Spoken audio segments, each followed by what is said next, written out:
brainwashing of mankind, so that your heroes are now this one from Hollywood and that one from Hollywood. The brainwashing of mankind is just one part of the modern way of life. But there is more political oppression in the world today than ever before. Ask those from Afghanistan who are present in this hall today. And they are from Afghanistan here with us. There is more economic oppression in the world today than ever before in history. Ask Africa. We have Mali here with us today. We have Senegal here with us today. We have Kenya here with us today. We have South Africa here with us today. Go ask them.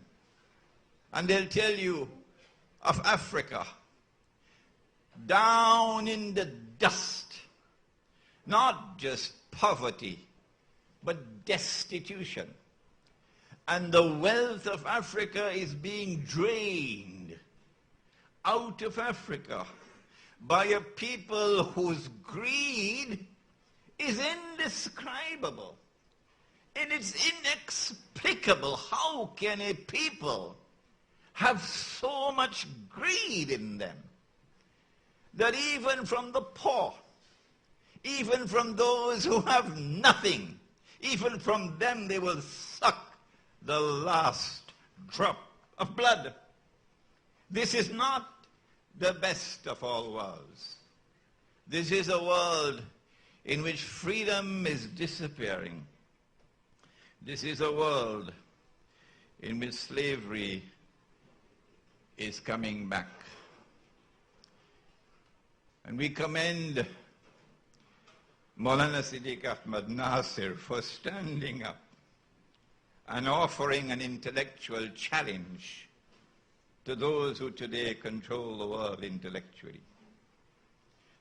What he did and what I am attempting to do, insha'Allah, in offering a critical analysis, in pointing and exposing oppression, in pointing and exposing corruption around the world, we are fulfilling a duty that the Quran has placed upon us, you and I. Our Prophet Muhammad, Allah's blessings be upon him, and I hope, Trinidad, you're listening. He said, if you see something wrong, and don't tell me you have not seen Guantanamo, because it's just around the corner. Your government may not see it, because it's not convenient for governments in this part of the world to take a look at Guantanamo. But he said, if you see something wrong, something evil, like that abominable cesspit called Guantanamo, and thank Allah for Dr. Eric Williams, who stood up and demanded the return of Chagaramas. They had a base here in Trinidad called Chagaramas, just close to Venezuela on the north. And if Dr. Williams had not marched in the rain to demand it back, today we might have had in Chagaramas another stinking cesspit. You may not like this violent language of mine, but someone has to be the voice for those who have no voice.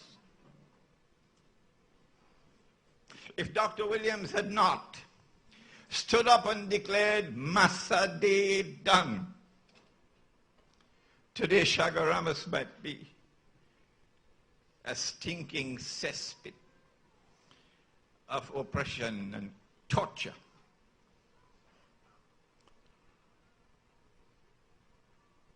Those who see with two eyes say, this is the worst of all worlds, politically and economically as well.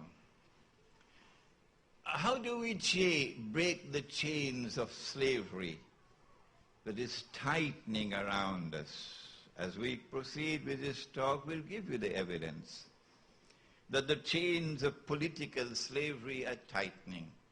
The chains of economic slavery are tightening. Before we proceed to explain that, how do we break these chains? Maulana Siddiq Nasir, in his brilliant presentation, pointed to the necessity of pursuing the spiritual quest. I would use different language. I would say that we need a revolution. I would say that we need an internal revolution.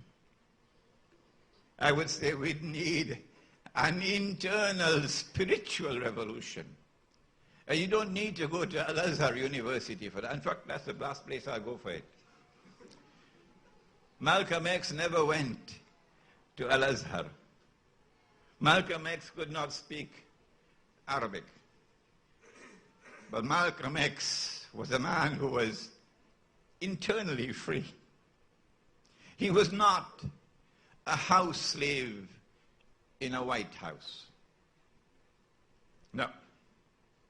He was a slave like all the rest of us. But he was a field slave, he said. Because inside of him, he was free.